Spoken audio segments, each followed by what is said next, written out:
Good morning everyone. अच्छा, तो हम लोग इसका फर्स्ट चैप्टर कंप्लीट कर लिए हैं। क्या चीज के बारे में था? The physical feature of India. हम लोग इंडिया का जिसमें क्या चीज के बारे में जाने थे कि इंडिया कैसा है, लोकेशन कहाँ है, शेप क्या है, साइज वही हुआ कैसा है, उसके बाद बाउंड्री क्या है और नेबरिंग कंट्री कौन कौन है। उसके बाद जो लास्ट में हम लोग देखे थे एडमिनिस्ट्रेटिव डिवीजन।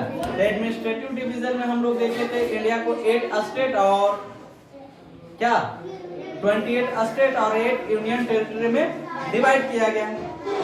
उसके पहले हम लोग देखे थे इसका फिजिकल फीचर, या तो फिजिकल डिवीजन या तो नेचुरल डिवीजन, जिसमें हम लोग देखे थे कि इंडिया को 6 फिजिकल डिवीजन में क्या किया गया है, डिवाइड किया गया है। जिसमें क्या था, नदर्न माउंटेन और नदर्न प्लेन, उसके बाद वेस्टर्न डेजर्ट और उसके बाद सदर्न प्लेट्यू और कोस्टल लाइन और उसके बाद आइलैंड। ठीक है, तो इसमें सबसे पहला जो था the northern mountain, second chapter हम लोग का वही है the great northern plane. Mountain है प्लेन के बारे में, ठीक है, कोई बात नहीं, प्लेन के बारे में तो पहले प्लेन के बारे में पढ़ेंगे। क्या चीज के बारे में पढ़ना? The great northern plane. अच्छा, कोई भी प्लेन हो, सबसे पहले तो हम लोग को ये समझना है कि बनता कैसे है। उस दिन बता रहे थे कल कैसे बनता है प्लेन, कल परसों बता रहे थे कैसे बनता है प्लेन।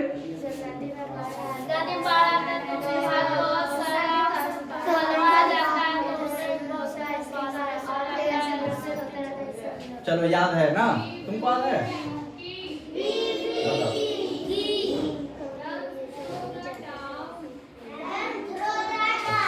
ठीक, चलो, तो जो प्लेन बना है कौन कौन से रिवर से बना है ये भी बताया गया था। गंगा, ब्रह्मपुत्र और सिंधु, यानी सिंधु, गंगा और ब्रह्मपुत्र मिलकर जो उससे पानी आया है। अब पानी जो बाढ़ वाला आया नहीं, और उसके साथ जो जो आया है वो सब मिलकर क्या बनाया है, प्लेन। अच्छा, इस प्लेन में मिट्टी होगा या कंकड़ पत्थर होगा? मिट्टी भी है, और मतलब जैसे जो इसका जो किनारा होता है उसका जो दूर होता है वहां पे होता है कंकड़। जैसे जैसे ऊपर चढ़ते जाएंगे कंकड़ मोटा होता जाएगा, और जैसे जैसे नजदीक आते जाएंगे पतला होते जाएगा, यानी मिट्टी बनते जाएगा। तो अभी हम लोग शुरू करेंगे द ग्रेट नदर्न प्लेन के बारे में, ठीक है ना। तो देखते हैं, the northern plains of India are one of the most fertile plain in the world. क्या करा कि जो नदर्न प्लेन है कहाँ, इंडिया का, वो the most fertile plain in the world, कि पूरे दुनिया में जो लैंड जितना फर्टाइल है उससे कम नहीं है ये। यानी मतलब इंडिया का अगर नॉर्थ पार्ट का, ऐसे भी आप लोग को पता होगा कि इंडिया में जो सबसे ज्यादा पॉपुलेशन में जो स्टेट है वो कौन है? यूपी किधर पड़ता है? नॉर्थ में पड़ता है, ठीक है। तो जितना पॉपुलेशन वाला स्टेट है सब किधर पड़ता है? नॉर्थ में, यानी नॉर्थ वाला स्टेट ही ज्यादा पॉपुलेशन है। इसका रीजन क्या है कि जो प्लेन है, यानी प्लेन तो है लेकिन फर्टाइल प्लेन है। कैसा प्लेन है? फर्टाइल, कि लैंड तो है सभी जगह, लेकिन ये जो लैंड है कैसा है? फर्टाइल है, यानी उपजाऊ ज्यादा है। उपजाऊ ज्यादा है इसका मतलब क्या हुआ? खेती करने के लिए ये मिट्टी अच्छा है या बहुत अच्छा है? बहुत अच्छा है। They occupied the greater part of north India. North India का एक बहुत बड़ा पार्ट को क्या करता है? कवर करता है। The plains lie towards the south of the northern mountain. The region is flat and level, stretching from Punjab in the west to Assam in the east. यहाँ पे समझते हैं, ठीक है, इस चीज को यहाँ पे समझते हैं। देखो, जैसे ए वाला जो एरिया पड़ता है, ए वाला है क्या चीज का एरिया? हिमालय का। हिमालय का ग्लेशियर से रिवर निकला है, जिसमें सालों भर पानी रहता है। अब बताओ, जब सालों भर पानी रहता है क्या इसमें बाढ़ नहीं आएगा? कब आएगा? बरसात के दिन में या गर्मी के दिन में? गर्मी के दिन में नहीं आ सकता है। कैसे? बहुत अच्छा, बरसात में भी आ सकता है, सिर्फ उतना टेम्परेचर बढ़ जाए। अब बरसात में कैसे आएगा? बारिश होने से। और गर्मी में कैसे आएगा? समर में कैसे आएगा? ग्लेशियर अगर उतना ज्यादा पिघलता है तब। ठीक है, तो उससे जो लैंड बना है वो है कहां से कहां तक? तो बोल रहा है कि भाई साहब ये यहाँ से लेके यहाँ तक फैला हुआ है, यहाँ से यहाँ तक। तो यहाँ का नाम क्या है? पंजाब से लेकर कहां तक? कहां?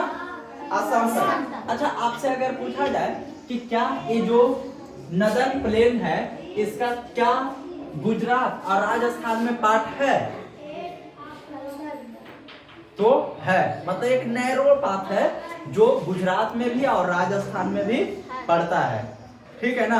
जैसे यहाँ दिया होगा पंजाब से लेके असम तक, तो पंजाब से असम तक में तो कौन सा? पंजाब आ जाएगा, हरियाणा आ जाएगा, दिल्ली आ जाएगा, उत्तराखंड का पार्ट आ जाएगा, यूपी आ जाएगा, अपना बिहार चलाएगा, थोड़ा सा कुछ झारखंड आएगा, वेस्ट बंगाल आएगा, इधर असम और सिक्किम आएगा।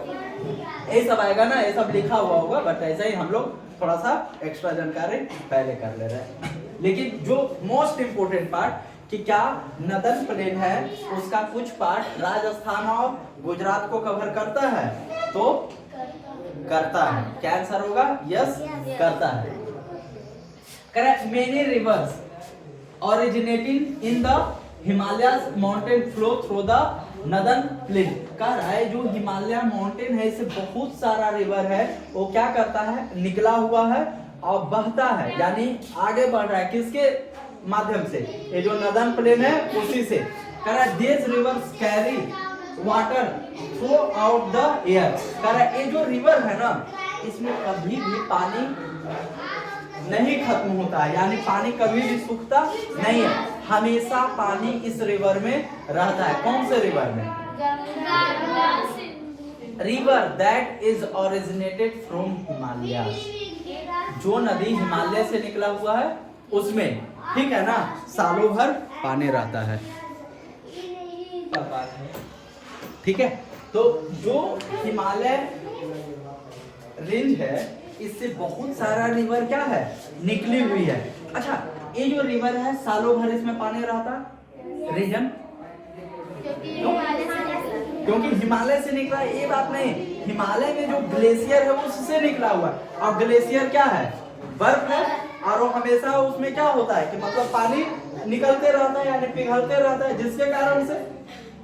अच्छा, ठंडा में तो पानी कम रहता होगा, कुछ तो असर पड़ता है इस चीज का, लेकिन फिर उसके पहले क्या रहता है? बरसात रहता है। ठंडक पहले बरसात या ठंडक बाद बरसात? ठंडा के पहले बरसात, तो पानी मेकअप करके रखता है, नहीं ऐसे होता है। These rivers carry water throughout the air. They also bring with them broken pieces of rocks, sand and silt.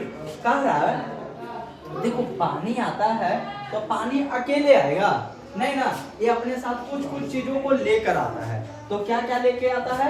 Rocks है, सैंड है और सिल्ट है, ये सब चीजों को लेके आता है। और यही सब चीज तो क्या करता है? जो लैंड होता है उसको फर्टाइल बनाता है और प्लेट बनता है। कह the fine silt deposited along the river banks is called एलोवियम। देखो ये जो सिल्ट है ना, ये जो सिल्ट अपने साथ लेके आता है, इसी को क्या करता है? जो नदी होता है, नदी के किनारा में क्या हो जाता है? डिपॉजिट हो जाता है, जमा हो जाता है, ऐसी को बोला जाता है एलुवियल। क्या बोलते हैं?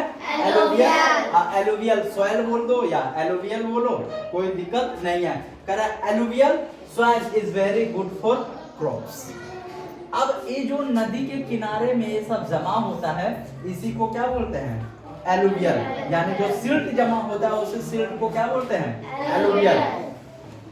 अब यही क्या है? Alluvial soil. क्या है? Alluvial soil. अब यहाँ देखो लिखा हुआ है soil is very good for crops, कि जो एलुवियल सॉइल है क्रॉप्स के लिए क्या है, बहुत ही ज्यादा अच्छा है, यानी बहुत ही ज्यादा क्या है, फर्टाइल है। इसके कारण है बहुत ज्यादा खेती के लिए क्या है,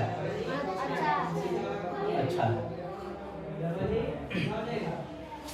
the area watered by a river and its tributaries is called its basin. अब यहाँ दो चीज समझना है, सबसे पहले ट्रिब्यूटरी क्या होता है और बेसिन क्या होता है। नहीं, दो बात समझना। The area watered by a river and its tributary is called its basin. किसी को पता है, बोलो।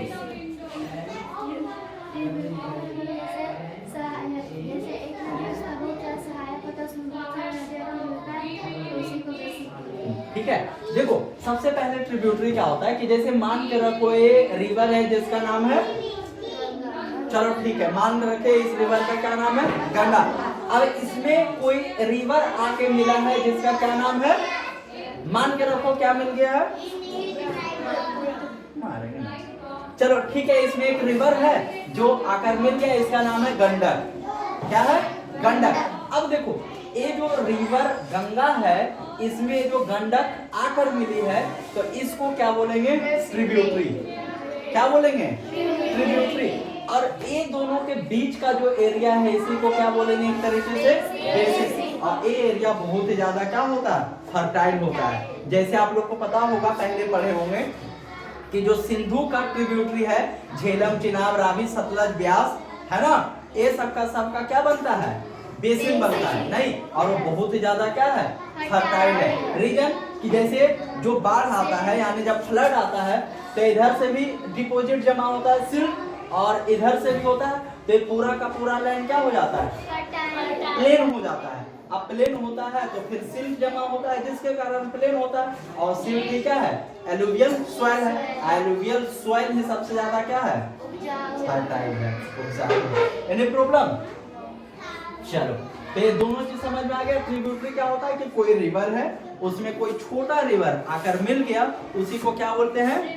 अच्छा, एक बात यहाँ से बताओ कि मान के रखो एक रिवर है जितना पानी लेके जा रहा है, ठीक है, और उसमें एक और रिवर जो आ रहा है, वो भी उतना ही अमाउंट में वाटर ला रहा है, और दोनों आकर क्या हुआ, मिल गया। जैसे एक रिवर है इतना मोटा पानी लेकर आया, ठीक है, और दूसरा एक और रिवर है जो इधर से आ रहा है, और ये भी इतना ही मोटा पानी लाया, और दोनों आकर क्या हुआ, मिल गया।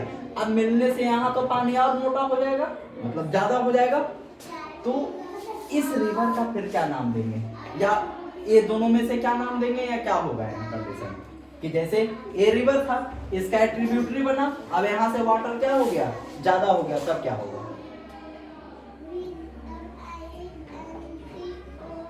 क्या होगा, यहाँ से इसका नाम क्या हो जाएगा, चेंज हो जाएगा।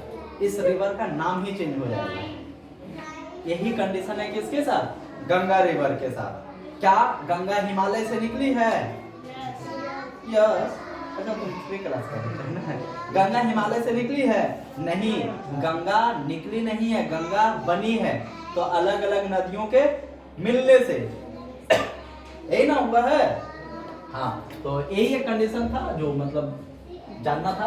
ट्रिब्यूटरी क्या होता है पता चल गया, क्या होता है कि जब कोई एक रिवर में दूसरा रिवर आकर मिलकर क्या कर रहे हैं, हेल्प कर रही है, तो उसको क्या बोलेंगे, ट्रिब्यूटरी। अब बेसिन क्या होता है कि एक रिवर है और दूसरा रिवर है, और दोनों के बीच का जो लैंड है, या तो जहां पे आकर मिल रही है, उस चीज को क्या बोलेंगे, बेसिन बोलेंगे। ठीक है, करा देश three river Satluj, Ganga and Brahmaputra have played an important role in the making of the northern plain fertile.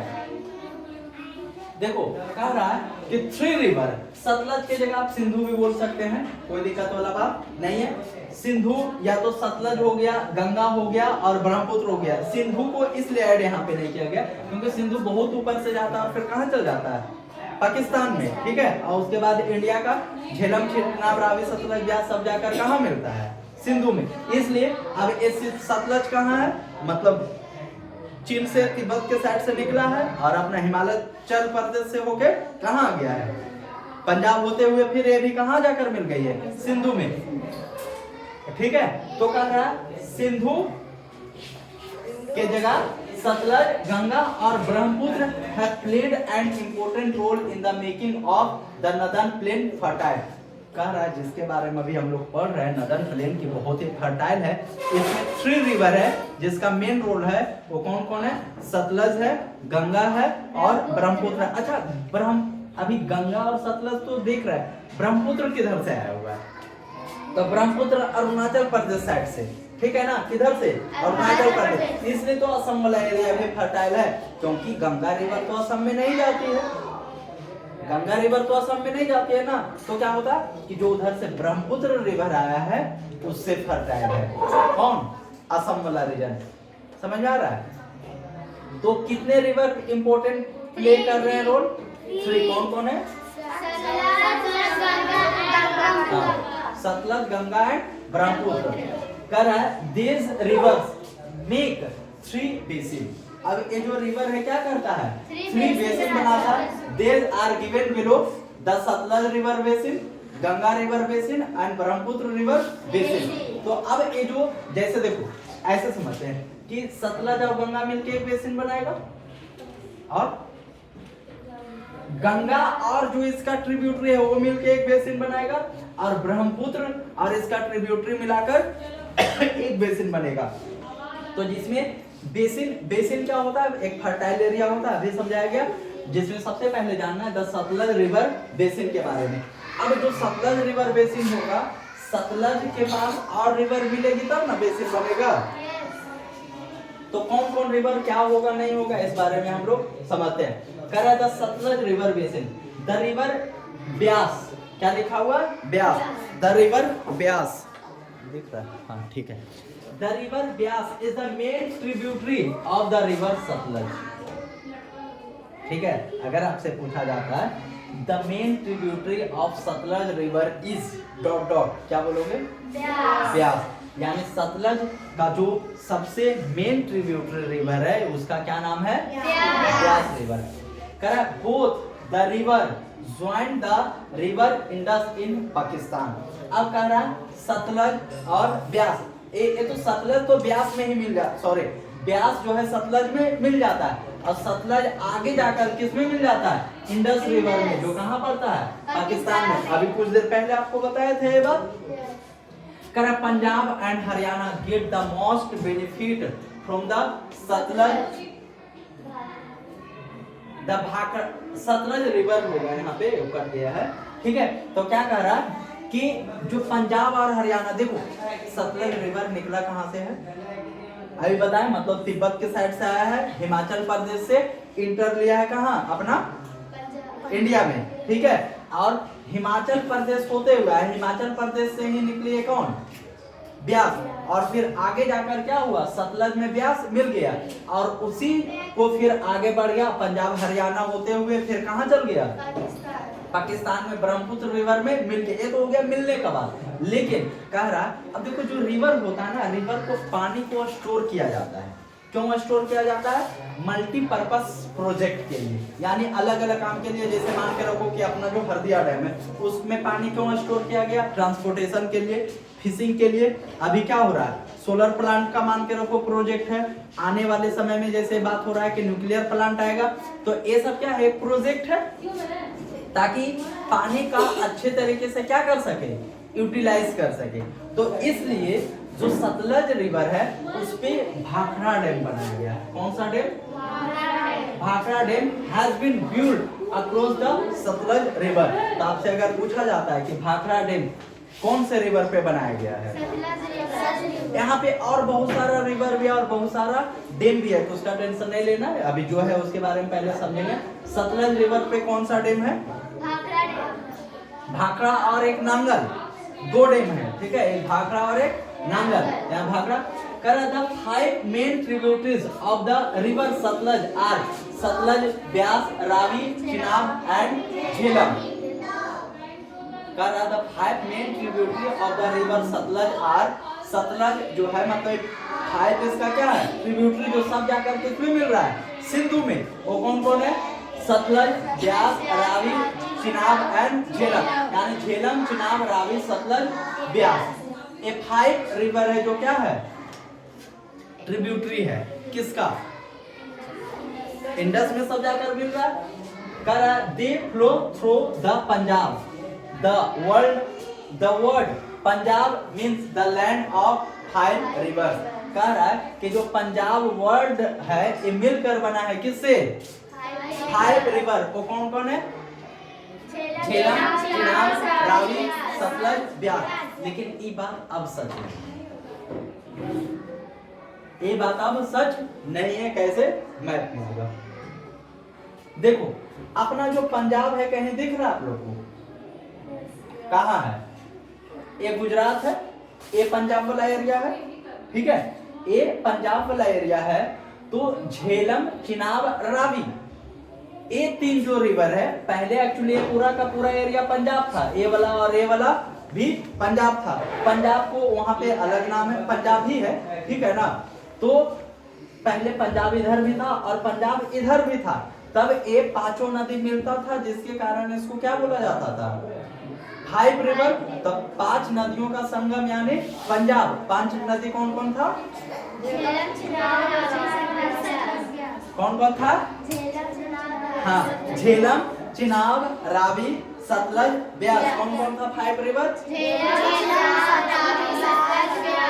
लेकिन अभी ये 5 रिवर नहीं है। क्यों? क्योंकि इधर वाला एरिया क्या हो गया? लद्दाख हो गया, जम्मू कश्मीर सब अलग अलग बट गया ना। और नदी तो वही है कि ऐसा थोड़ी हो कि मतलब हम लोग स्टेट अलग किए तो नदी को खींच के लेकर चला, ऐसा तो नहीं हुआ।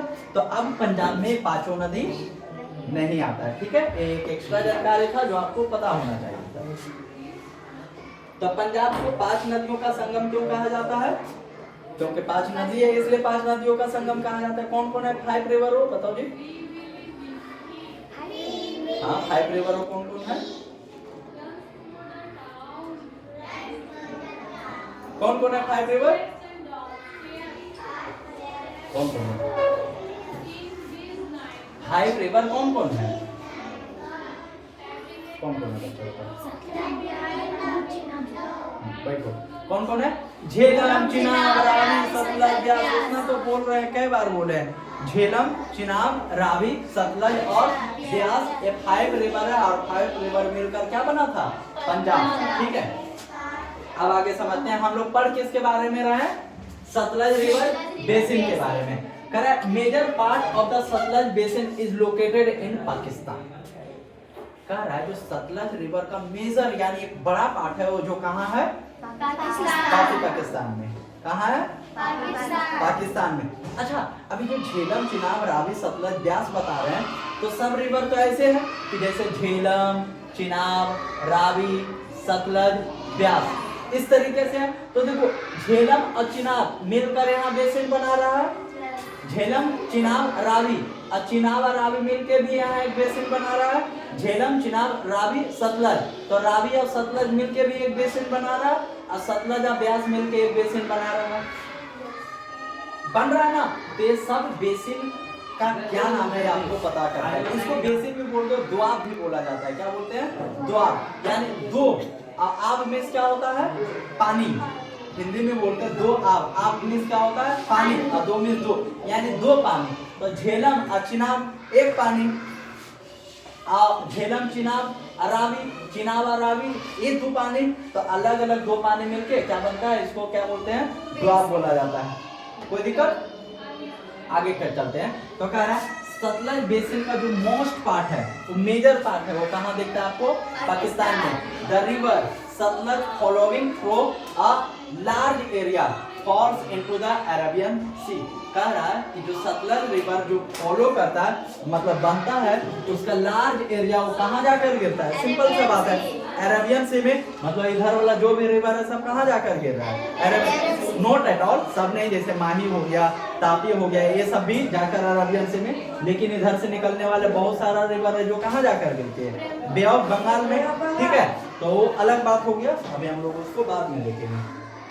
आगे है द गंगा रिवर बेसिन के बारे में। अभी हम लोग को देखे थे कि यहाँ जो नदन प्लेन बना है, तो नदन प्लेन बना है वो 3 बेसिन से। फर्स्ट बेसिन क्या हो गया? Sutlej river basin. Sutlej river basin में कितना नदी का इंपॉर्टेंट है? कौन कौन है? झेलम, चिनाब, रावी, सतलज और ब्यास, और सब मिलकर एक तरीके से बोल सकते हैं कि सतलज रिवर बेसिन के बारे में, क्योंकि इंडिया में वही ज्यादा है। पर उसके बाद द गंगा रिवर बेसिन, किसके बारे में जानेंगे? The Ganga river basin. यहाँ पे मैप देखो आप कि अलग अलग रिवर मिलकर क्या हुआ है। जैसे देखो यहाँ चंबल है, काल सिंध है, क्या है, परभा है, बनास है, ये सब अलग अलग नदी मिल रहा है किसमें? यमुना में। यमुना कर मिला है किसमें? गंगा में, ठीक है। और फिर से गंगा में जैसे गंडक हो गया, बूढ़ी गंडक हो गया, इस तरीके से और बहुत सारा नदी मिलकर कहाँ चल गया? ये पश्चिम बंगाल के साइड में, और वहां से गंगा दो पार्ट में बढ़ गया, एक चल गया पश्चिम बंगाल और एक चल गया है बे ऑफ बंगाल में। तो जो पश्चिम बंगाल में गया उसी को बोलते हैं वहां हुगली रिवर। क्या बोलते हैं? हुगली। और फिर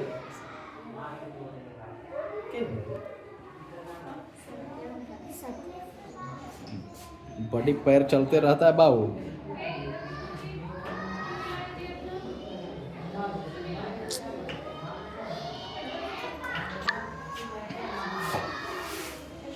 तो आप किसके बारे में जानेंगे? द गंगा रिवर बेसिन के बारे में। करा you have already known that the river Ganga originated from the Gangotri glacier in the Himalaya. Ganga कहां से निकली है? निकली नहीं है, बनी है। गंगा निकली नहीं है, बनी है, ठीक है, गंगोत्री ग्लेशियर से। अब बहुत लंबा कहानी। गंगोत्री ग्लेशियर से एक नदी निकली है, जैसे अलकनंदा हो गया, भागीरथी हो गया, अब उसमें पिंडार हो गया और अलग अलग नदी उसमें जाकर मिला है, और उधर से बनते आ रहा है क्या, जैसे देव प्रयाग, कर्ण प्रयाग, नाम सुने हो सब? आगे जाकर फिर से पढ़ना तब समझेंगे, ठीक है। तो Ganga originated from the Gangotri glacier in the Himalaya. इतना ये जो लिखा हुआ इस बात को आपको नहीं मानना है, कारण आपको इतना ही जानना है कि गंगा हिमालय से नहीं निकली है, गंगा बनी है। कैसे? तो अलग अलग नदियों पे मिलके, जैसे यहाँ जो गंगोत्री ग्लेशियर बनाया जा रहा है, गंगोत्री ग्लेशियर से नदी तो निकली है, लेकिन उस नदी का नाम गंगा नहीं है। आगे बताया रहा है the Yamuna is the main tributary of the Ganga. ये अलग बात है, ये बात समझ में आ गया। अब जैसे ट्रिब्यूटरी हम लोग को समझ में आया कि ट्रिब्यूटरी क्या होता है कि रिवर में दूसरा रिवर आके ज्वाइंट हो जाता है, तो उसको क्या बोलते हैं? ट्रिब्यूटरी। तो गंगा का जो सबसे मेन ट्रिब्यूटरी है वो क्या है? यमुना।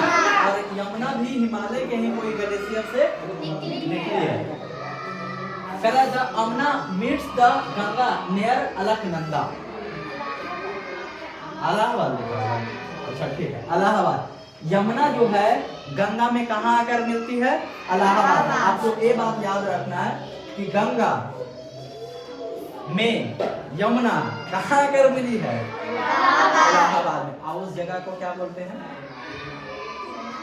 उस जगह का क्या नाम है? कौन रहा है? क्या बोलते हो उस जगह को? नहीं जानते हो? पता करना, या तो आगे मिल जाएगा, कोई बात नहीं, बता दो। ऐसा ही हिंट्स देते हैं। अरे अभी कुंभ का मेला लगा था ना, संगम। कौन? वो तो मतलब जैसे दो नदी एक जगह मिल रही है उसको संगम बोलते हैं। इलाहाबाद भी यूपी में है, उस प्रॉपर जगह को क्या बोलते हैं? यानी उस जो मिल रहा है प्रयागराज। अभी तो राज बता रहे थे ना कि कौन सा राज, क्या बोलते हैं? प्रयागराज, ठीक है। तो कहाँ है? इलाहाबाद। कह रहे Yamuna meets the Ganga near Allahabad, कि जो यमुना है गंगा में आकर मिलते हैं किस जगह में? इलाहाबाद में। This place is called the Sangam. इस जगह को क्या बोलते हैं? संगम। देखो कोई भी जब दो नदी जहां पे जाकर मिलेगी उस जगह को क्या बोलते हैं?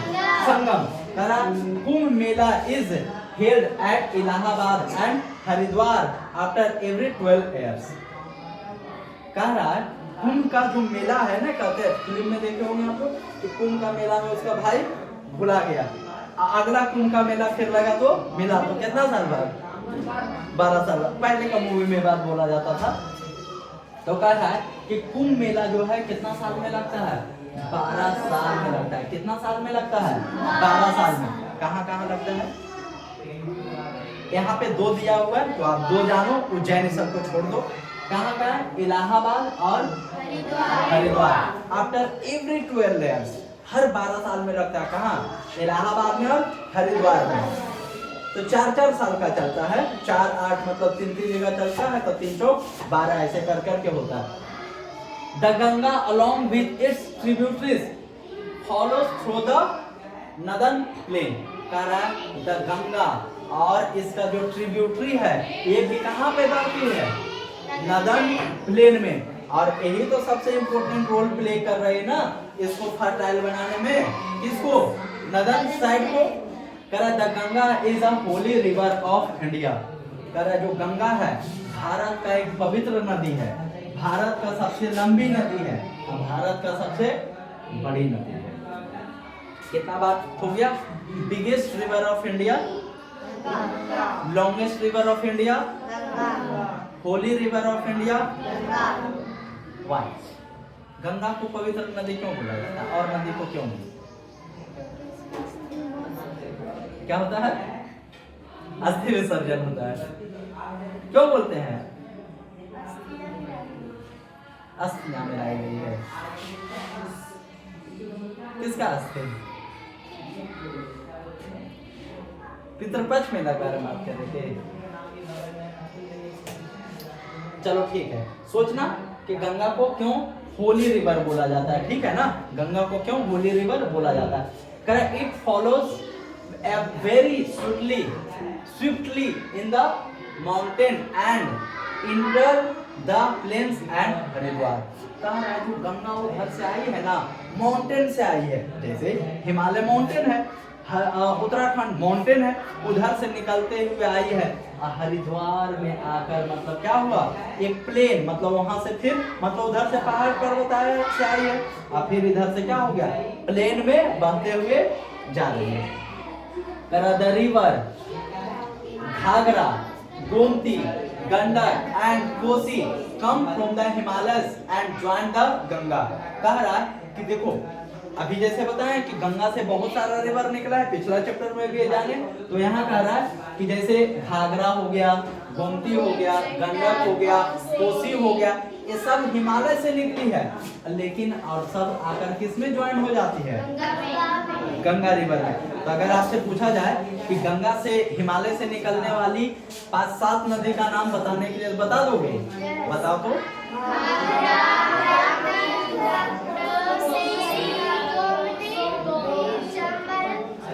चंबल नहीं है, अरे घाघरा हो गया, गोमती हो गया, कोसी हो गया, गंगा खुदे हो गई, उसके बाद अपना सिंधु हो गया, सतलज हो गया, ब्रह्मपुत्र हो गया, सब तो है ना। तो क्या बताया जा रहा है कि घाघरा, गोमती, गंडक एंड कोसी ये क्या कर रहा है, ज्वाइन कर रहा है गंगा में। The river Chambal, Betwa and Son join the Ganga from the south. अब देखो इस बात को समझना है कि मान के रखो ये गंगा रिवर है, ठीक है, अब ए नॉर्थ पार्ट है और ए साउथ पार्ट है, तो कुछ नदी गंगा में इधरों से जाकर मिल रही है और कुछ नदी इधरों से, ठीक है। तो इधर से जो नदी आकर मिलेगी इसको बोलेंगे साउथ, नॉर्थ से ज्वाइन हुआ, और जो इधर से जाएगी उसको बोलेंगे साउथ से। तो जो आपका घाघरा हो गया, या तो गोमती हो गया, या तो गंडक हो गया, या तो बूढ़ी गंडक हो गया, या तो कोसी हो गया, ये सब किधर से आकर मिल रही है, या तो अलकनंदा हो गया, अलकनंदा नहीं, कौन है, बिहार में एक नदी है, बताओगे कोई? नहीं याद है, कोई बात नहीं, नदी वाला पढ़ेंगे तक नहीं आएगा इसमें। नॉर्थ से कौन कौन है, फिलहाल ऐसे अगर समझते हैं तो जो ऊपर से मिल रहा है उसको नॉर्थ से, जो नीचे से मिल रहा है उसको साउथ से बोलेंगे, ठीक है। तो नॉर्थ से कौन कौन हो गया, जैसे हो गया गोमती हो गया, गंडक हो गया, कोसी हो गया, उसके बाद बूढ़ी गंडक हो गया, ये सब कहाँ से मिल रही है, नॉर्थ से। और इधर साउथ से कौन हो गया, हाँ महानंदा भी है, ठीक है ना, जिसको अलकनंदा बोल रहे थे, कौन है, महानंदा। और उसके बाद नीचे से कौन कौन हो गया, जैसे चंबल हो गई, यमुना हो गया, केन हो गया, बेतवा हो गया। तो केन बेतवा तो डायरेक्ट तो नहीं है, चंबल में मिल रहा है, चंबल फिर इसमें आके, लेकिन जैसे चंबल हो गया, चंबल में किस में आकर मिल रहा है, यमुना में, यमुना किस में आकर मिल रही है, गंगा में। लेकिन सोन डायरेक्ट आकर मिलती है, पुनपुन डायरेक्ट आकर मिलती है, क्यूल डायरेक्ट आकर मिलती है, ठीक है ना। ये सब कहाँ से मिल रही है? साउथ से। याद रह जाएगा ना। हाँ,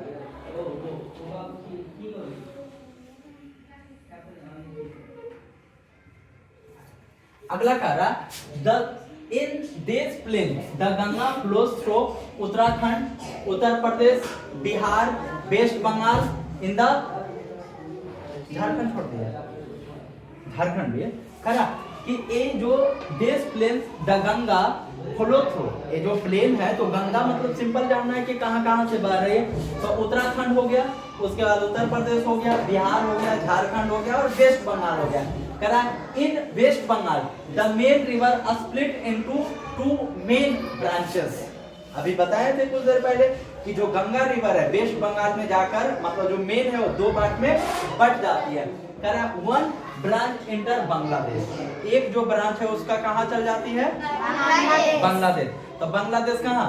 इधर से होके मतलब पश्चिम बंगाल होके तो बांग्लादेश में and here it is called the Padma. अब गंगा नदी का देखो नाम बदल गया, इंडिया में थी तो गंगा और जैसे ही ये नदी बांग्लादेश में गई इसका नाम क्या हो गया? अगर कुछ पूछा जाता है व्हाट इज कॉल्ड गंगा इन बांग्लादेश, क्या बोलोगे? पद्मा। क्या बोलेंगे? पद्मा। यानी गंगा नदी का वहां नाम क्या हो जाता है? पद्मा। करा it join the Brahmaputra in India it is called the Hooghly. अब एक पार्ट तो कहाँ चल गया? बांग्लादेश में। और दूसरा पार्ट है उसमें आकर मिल जाता है कौन नदी? ब्रह्मपुत्र नदी। और उसी को फिर नाम हो जाता है गंगा और ब्रह्मपुत्र मिलकर जो पश्चिम बंगाल में रहता है उसको क्या बोलते हैं? हुगली। कौन सा रिवर? हुगली। तो हुगली रिवर अकेले हुगली है या कोई और है? ब्रह्मपुत्र अभी तो बताएं, ठीक है। Correct, it is the most important branch of the Ganga. ये जो 2 पार्ट है गंगा का मोस्ट इंपोर्टेंट क्या है? ब्रांच। तो जो इंडिया में हम लोग उसका बात करेंगे ना, तो इंडिया में कौन है? हुगली। अब हुगली में कौन कौन है? गंगा और ब्रह्मपुत्र मिलकर क्या बन गया वहां पे? पश्चिम बंगाल में हुगली। तो most important Kolkata is situated on the banks of the river Hooghly. Kolkata जो शहर है वो हुगली रिवर के किनारे क्या है? सिचुएटेड है, बस ये। Many canals have been dug out in this river basin. ये जो रिवर बेसिन है इसे बहुत सारा क्या किया गया है? कैनल को बनाया गया। कैनल क्यों बनाया जाता है? सो दैट कि मतलब इरिगेशन अच्छे से किया जा सके। एग्रीकल्चर के लिए इंपॉर्टेंट होता है, पानी सिंचाई के लिए जरूरी होता है। This canals carry water to the field and they are very useful for the irrigation यानी सिंचाई के लिए क्या है? बहुत ही ज्यादा जरूरी हो जाता है। इरिगेशन में क्या होता है? सिंचाई के लिए बहुत ही ज्यादा जरूरी हो जाता है। क्यों जरूरी होता है, कैसे जरूरी होता है आपको समझ में आ गया? क्योंकि पानी नहीं रहेगा तो खेती कैसे होगा? Any problem? चलो इसके अगले क्लास में यहाँ तक आप लोग को कंप्लीट करके आना। ऑब्जेक्टिव जितना निकाल सकते हो निकालना है और उसके बाद द ब्रह्मपुत्र रिवर बेसिन अभी देखते हैं कि कितना टाइम हम लोग के पास बचा होगा।